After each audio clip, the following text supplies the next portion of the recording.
Hello, everybody. Welcome to the fourth episode of Press and Pins. And it is me, Nora Smith, making Nutella in, what was that, Chanel 2024? Yeah, this is me. This is what I do. CC the Read. But it is your host, Coco Austin, here for another amazing, great, wonderful episode of Press and Pins. Thank you guys for coming back. Thank you to everybody who told a friend, to told a friend, to tell a friend, and told somebody else who listened. Thank you guys so much. Do not forget to leave those 5-star reviews. Okay, I have been in love with my week, and it's really just because when you work on a big project or you have any gigs, usually before you start the next one, I personally like to take at least like 2 days, 3 days, just to chill and to reset. Now, if you look around my studio, has my studio been reset? No. But if your studio is not messy, are you even really doing anything? That's the question. If I walk into a studio and it's too clean, I'm like,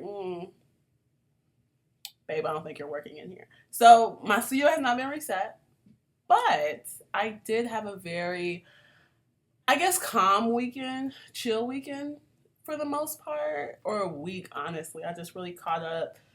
Just got done with the showcase like we talked about last episode. So before I get into a new project, it was very calm, very chill. I had a couple of meetings, of course, about the new stuff, but that is it. And it was pretty chill for the most part, which is what I love because it helps me get like my headspace back together, and it gives me that opportunity to like play around and really just get it back together before a new project and the madness starts all over again.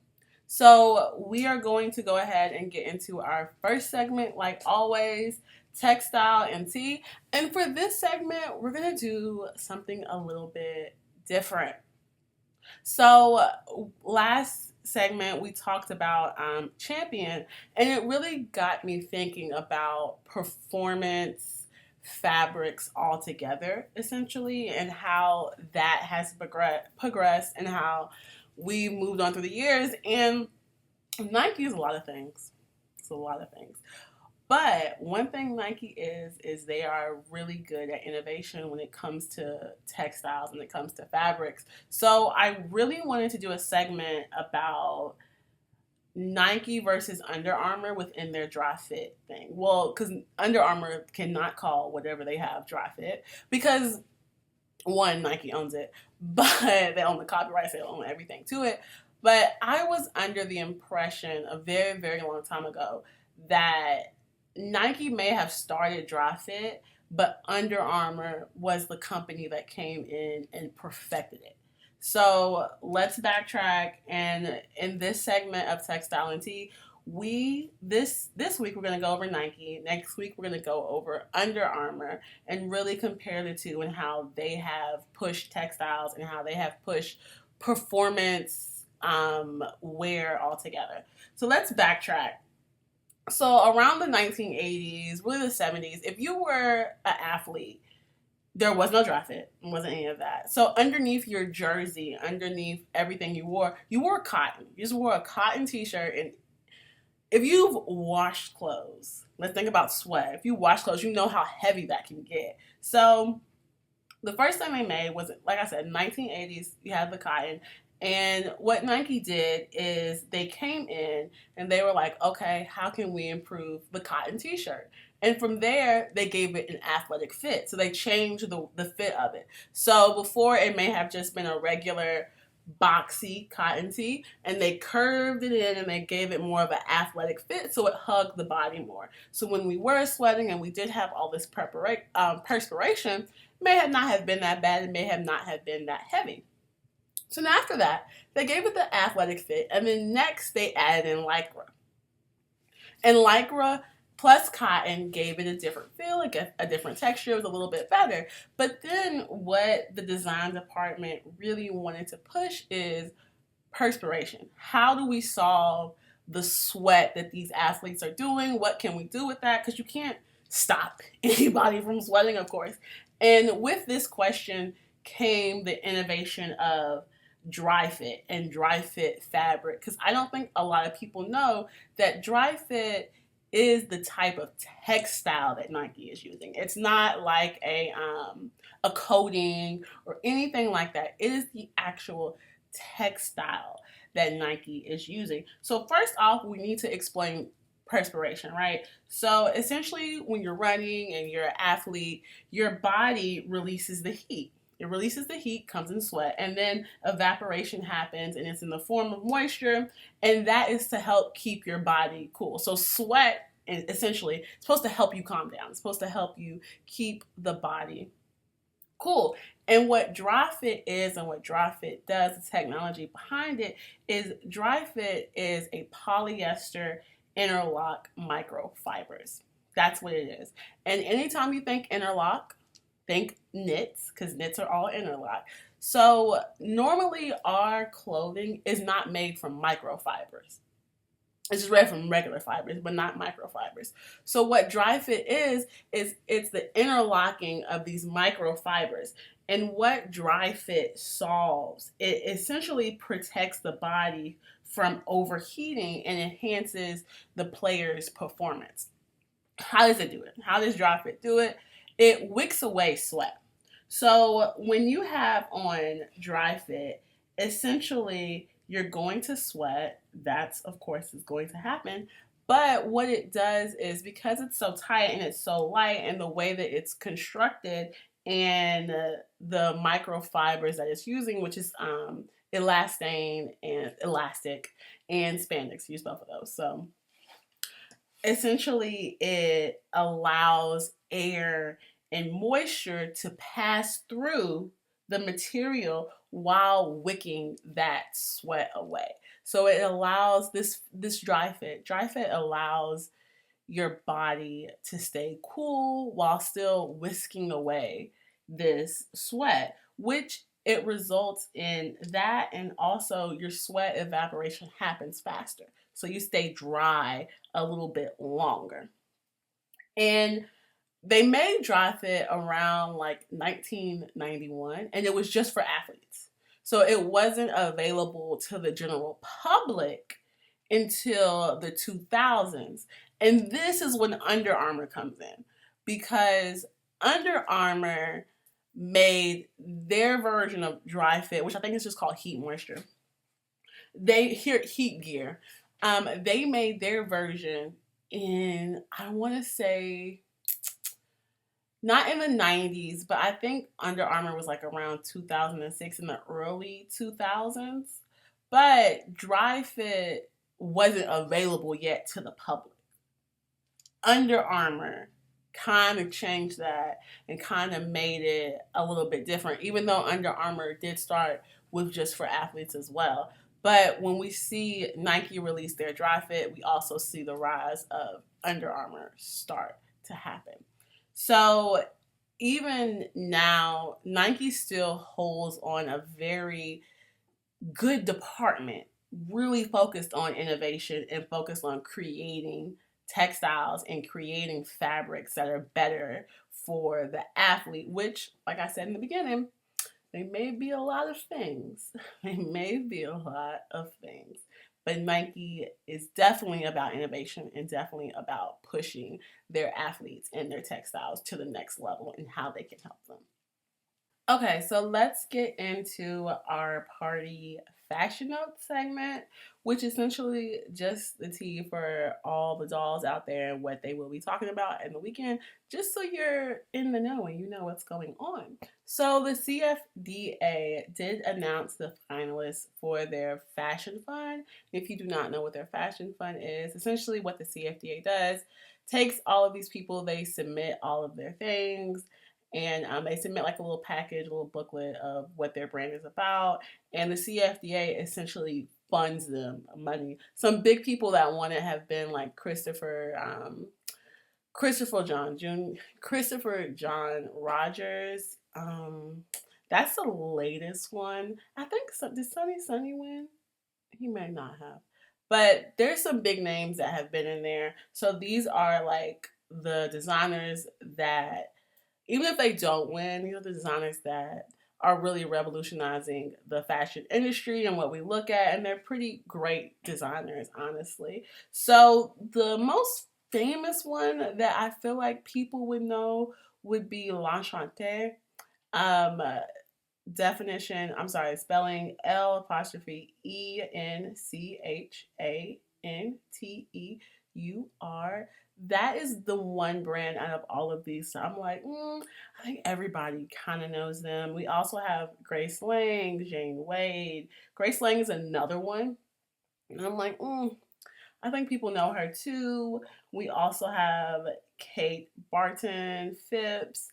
But looking at this list and then going to their website and seeing what they're doing, seeing what they're designing, is really a great way to see how the fashion industry is shifting. And one of the biggest, I guess, problems that the CFDA is always criticized for, like most people in the fashion industry, is how are they helping designers that don't have a name for themselves, right? All of these people are already successful. Like they're successful in their own right, in their own way. So what is the CFDA doing and how are they helping people that haven't already proven themselves? Which is honestly the question. I feel like I had this question last week too, but it's honestly a question for really across every industry about how you have to prove yourself before you're even able to walk in the door. But you may not have the resources, you may not have the knowledge of what to do and how to do it. The other big thing that happened in fashion this week is going to be Calvin Klein. Calvin Klein has just assigned a new designer and will be coming back to the runway, which is a really big deal because the last time they were at the runway was with Raf Simons, and they decided to part ways 2018 around that time. The new CFDA, the new, not CFDA, the new creative director for Calvin Klein is Veronica Leone, which that is a woman. This is the first time, let's, the fact that it's 2024 and we're still hitting first. This is the first time a woman has been the creative director of Calvin Klein. So, with that, one, and then two, with Calvin Klein ending their runway series after Raf Simons, she has big shoes to fill, and I'm very excited to see what she does and what she brings to Calvin Klein. Just a list of, she has her own line. But then also some of the brands that she's worked for would be Celine, Montclair, The Row, Jill Sander. And really what stuck out to me out of all of this is going to be The Row and Jill Sander. Those two, because who doesn't love Jill? Like what? Everybody loves that brand. The fact that she's worked for both of those brands, it's going to be very interesting to see what she brings and what she does for Calvin Klein, because Calvin Klein can be looked at as a simpler version of a Jill Sander, right? She's not, Calvin Klein isn't as fashionable, I guess we could say. It's more so about the basics and it's very Americanized. So I'm really interested to see what she does. Even with Celine, honestly, like I'm very interested. She has a really great background. She has really nice designs. Look her up. And that is really the end of party fashion notes. Not a lot happened in the fashion industry. So now we will take a break from our sponsor. And oh my gosh, who is our sponsor? It's Fiber. So we're going to take a break and then I will be right back with thoughts of a Rejected Fashionista. This episode and every episode after that of Press and Pins is brought to you by Fibers Fabric, your home for secondhand fabric. If you do not know what Fibers does, they are kind of amazing, and I'm not just saying that because they are. Every piece of fabric, every yardage of fabric, every piece of thread, every notion, every trim is donated, or with your purchase, some of the proceeds go back to the designer. Fibers is your home for thrifted and secondhand fabric, but do we treat it like that? No. Everything is cut, quality controlled, and it is perfect for you. We do have bolts of fabric as well as just 1 yard, 2 yards. If you want to start small, we have that for you. Fibers also offers half a yard. They do fabric bundles and fabric packs, which means that you can buy maybe 2 or 3 little scrap pieces of fabric to start small and then to work your way up to fabric, to bigger fabric projects. Make sure you check them out at www.fibers, and that is FIIBERS.com. And when you are shopping, make sure you use the code PRESS, which is press and then N, the letter N, pins. So press N pins for 15% off your first purchase. Thank you. Alrighty, we are back with thoughts of a rejected fashionista, and we're going to read another Am I the A-hole? So let's get into it. And the question is, am I the A-hole for charging my family, including boyfriend, to do random sewing projects? And I feel like if you have ever sewed, we know the answer to this one already. All right, some background. I am a master seamstress, period, with a degree in fashion design and construction. I have been sewing since I was 4 years old and have worked professionally in the fashion industry since I was 16, about 12 years. I should preface that I don't always charge my family to help with sewing projects, especially if I'm really excited about it. But if my family asks me to do huge projects or mundane work like upholstery or 20 t-shirts, that's a lot, I usually charge. I do it to keep people from asking me to do dumb, yes. But I figure if they are willing to pay, then I'm willing to set my busy schedule aside to do it. My boyfriend just chewed me out because he feels like I should do these things for free. He asked me to upholster a vintage chair and said it would be an easy project. I told him if he isn't willing to pay me and it's so easy, he should just do it. All in all, am I the a-hole for not being willing to do most sewing projects for my family for the family discount of free? Now, do I do things for my family for free? Yes. Like if it's a quick alteration and it's moving sleeves up I remember I came home, I'm originally from Kentucky. I came home from Kentucky and my uncle knew I was coming. He said, bring your sewing machine. I said, okay. For what? For what? I was there for like maybe 2 weeks. He brought over 15 pants and said, can you hem them? Mind you, I already said yes, so I'm like, yeah. But that was the moment where it got cut off. I said, I'm not hemming nothing else for none of y'all. Now, I'll do it for my mom because, like, it's my mom. But, so the question is, should you charge your family for sewing services? And I honestly kind of agree with her. If it's small projects, then yeah, that's fine, whatever.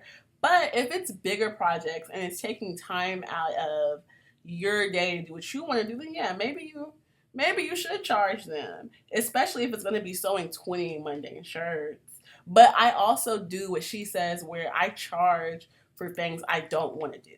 So if I don't want to do it, and I'm like, you know what? Whether it be for like family, other people, I charge people a higher amount. Like my alterations, because I don't enjoy doing alterations. I can do them, but it's not what I would prefer to do. Like I do alterations in the sense of if I'm working on a show and I'm working on a project and alterations need to be done, then yes, of course, I'm going to do the alterations. But to just sit down and do alterations like for 2 days straight, no, I'm not doing that. So anytime somebody asks me to do that, my alterations are always higher, just because I don't want to do that to even begin with, which is a technique that I think a lot of people use. She uses it, which I completely understand. It's like, I mean, if you're gonna pay me more, I guess I'll do it. But girl, I really don't want to do this. But do you guys charge your family for sewing things? And like I said, I agree with her. If it's small projects, then yeah, it's fine. But if it's gonna be bigger things, like you want me to make you a soup, yeah, you're gonna get charged. It may not be the full amount. Like you may just have to pay a little bit for labor, but you're definitely gonna get charged because sewing is a skill, it's a technique, and it takes up a lot of time. I think that's the main thing people don't realize that do not sew is sewing takes up a lot of your time. And if I'm really good at it, so if I'm really good and it doesn't take me that long, you need to pay for that skill. Like it's the same thing as, for example, when you're making your rate sheets and you're like a graphic designer or you're doing anything that's based in time, people should not be paying you for how long it takes you to do it. So if it takes you an hour to do, if it normally takes people 4 hours to do something, but you're really good and it takes you an hour, you still need to pay for those other 3 hours because it's a skill that I have. It's something that I learned. You're paying for that back tax essentially. You're paying for my expertise. So that's the thing about charging people for time and doing things of that nature. But yeah, no, I don't think she's wrong at all. I do not think she's wrong at all. Maybe she could do it without the comment. She could do it without that. I see where the argument stem from, but I don't really think she's wrong. And then even as a boyfriend or as a spouse, you should be like, no, I'll pay you for it. I'll give you something for it. Like I'll buy you something like that. It should definitely be an exchange of goods at that point. So let's get into our next segment, our sewing segment. So we built our sewing kit, we picked our machine, we got our patterns. Now let's get into the nitty gritty, which is going to be Fabrics 101. Now, clearly I love fabrics, I love textiles, I have a fabric store. So fabrics make me so excited. There's two things that make me excited about fashion, and not the reason I got into it, but it's gonna be fabrics and it's gonna be color. The way we communicate color via what we wear, and then the fabrics that we do it with. So when we are sewing and you are shopping online, especially if you're shopping on fibrous fabrics, which you all should, you're going to see something along the lines of, this is a lightweight fabric. This is a medium weight fabric. This is a medium light fabric. This is a heavyweight fabric. What does that mean? Not all of us know, so let's break it down. So there are three main type of fabric weights, which is going to be lightweight fabric, medium weight fabric, and heavyweight fabric. Now there's only two types of fabrics. We'll backtrack a little bit, which is going to be knits and wovens, but we'll get into that later. But those are your three different type of fabrics. What is a lightweight fabric? Exactly what it says. It's light.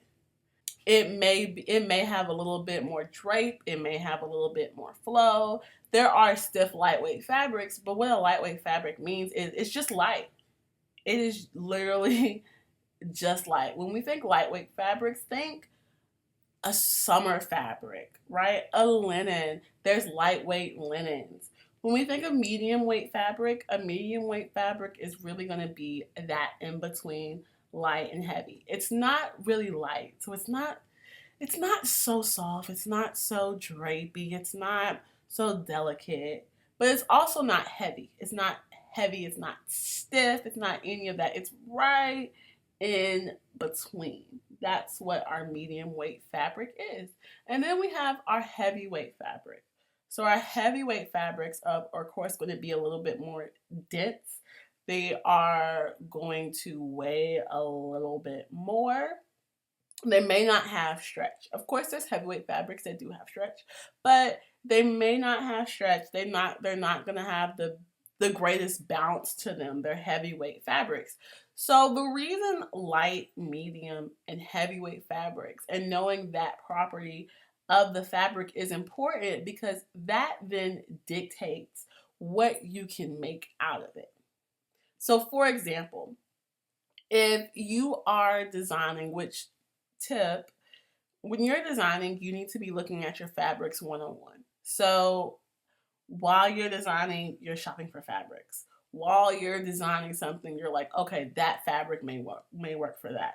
It's not I design and then I go pick out my fabrics. No. You need to be doing it at the same time. You need to be shopping for fabrics and designing at the same time, because even while you're looking at fabrics, that could then change your design, essentially. So the point of the weight of fabrics and the property is it tells you what you can make out of it. So for example, if you have designed a stiff coat, let's say you've designed a stiff coat and you want it to lay a certain type of way, a lightweight fabric is not going to give you that. A heavyweight fabric is. Even a medium weight fabric with some interfacing is. Or let's say you design a blouse. You probably don't want to design a blouse out of a heavyweight fabric just because it may be more uncomfortable and it may not fit your design needs. But the point of these weights is they're indicative of what they can be made out of successfully. Now, I'm not saying that you can't use a heavyweight fabric for a blouse or you can't use a lightweight fabric for a jacket, but you need to understand that there's going to be difficulties when doing that. So for example, a great lightweight fabric is going to be a silk, right? A silk is going to be your average silk, 100% real, 100% natural, is not going to be a great coat. You can't, now I'm not saying you can't make a silk coat. You're going to have to add different things. You may have to add an interfacing. No, you definitely have to have an interfacing.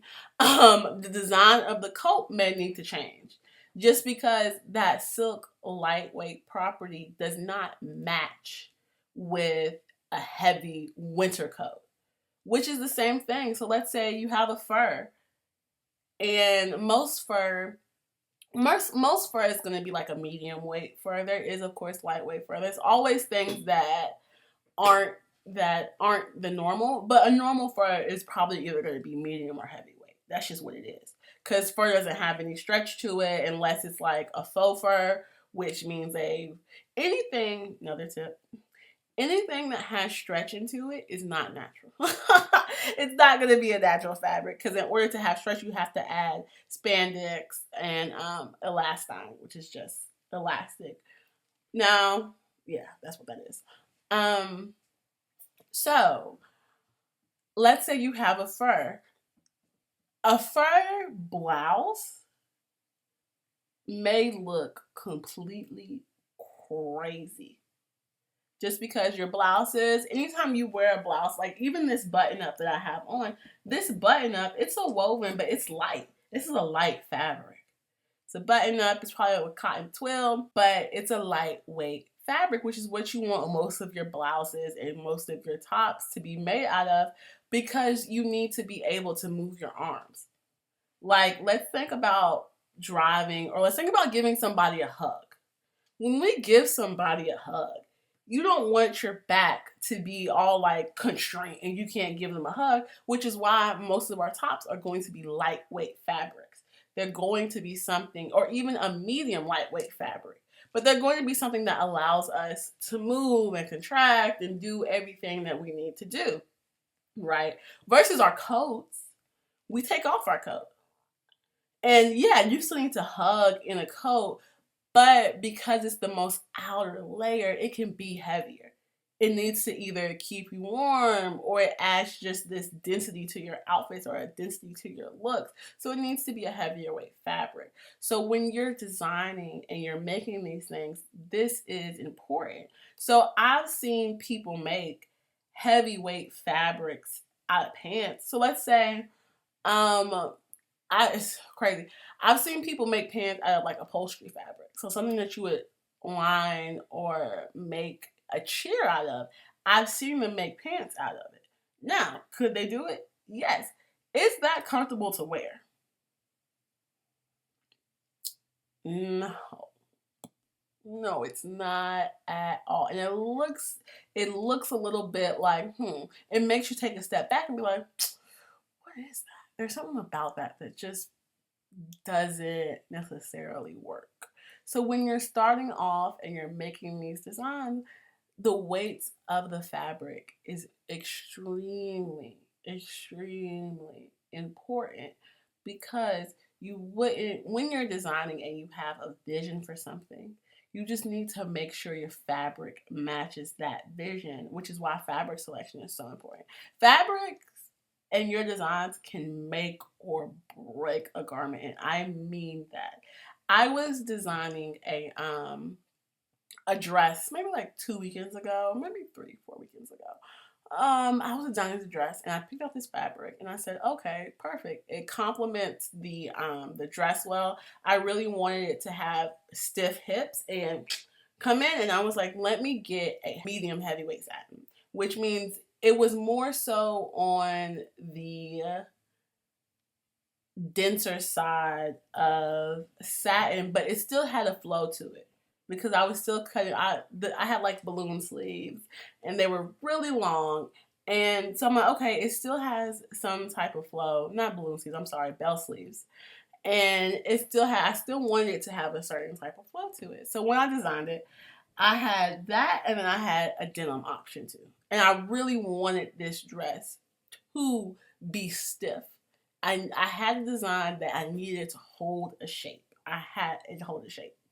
And it held its shape, but when I used a satin, it changed the design completely. So now when I made it, I was wearing it to a semi-casual event, right? So I knew some people would be in denim, I knew some people were wearing jeans, and some people would be super dressed up. So when I made this dress and I finally put it up, made the muslin, the satin made it look so, which is a good thing. It made it look so elegant and so dressy that I was like, oh, I can't do this. This is overdressing. Like this now looks like a gown. But I say that to say that's why it's important to know the weights of your fabric and to know the properties of fabric, because it can completely morph your design all together. So let's go over, with those 3 weights, let's go over some typical things that you would make. So like I said, heavyweight fabrics, you're going to be making your jackets, your coats out of them, right? Your medium weight fabrics, that is a good in between. So you can make your pants out of those. You may even make pants out of heavyweight fabrics too, but you're making your pants. You can make a jacket. When we think medium weight fabrics, think of like a bomber jacket. You can make those out of it.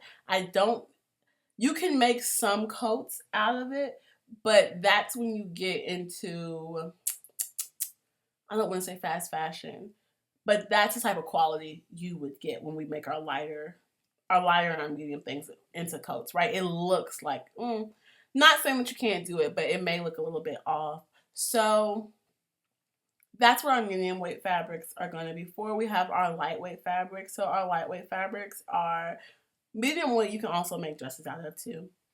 And you can heavyweight too as well. But you just need to know what exactly you're making. But if you want to make like a flowy dress, you're going to use your lightweights. So your lightweights are going to be your blouses, your dresses, your skirts, which you can also make a skirt out of a medium weight fabric as well. But these are the typical things, the very typical things that we make lightweight, medium weight, and heavyweight fabric out of. Now, like I've been saying this whole time, you can transition this. You can decide, you know what, I'm going to make some pants out of a lightweight fabric. Go ahead and do that. You definitely can, but now understand that the properties of those pair of pants have changed and they need to match your design and match what you sketched. And that is it for the first class of Fabric 101.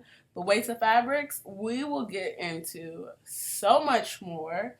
Moving on, thank you guys for tuning in to another episode of press and pins. And I hope you guys have a lovely day, a lovely week designing. Toodles.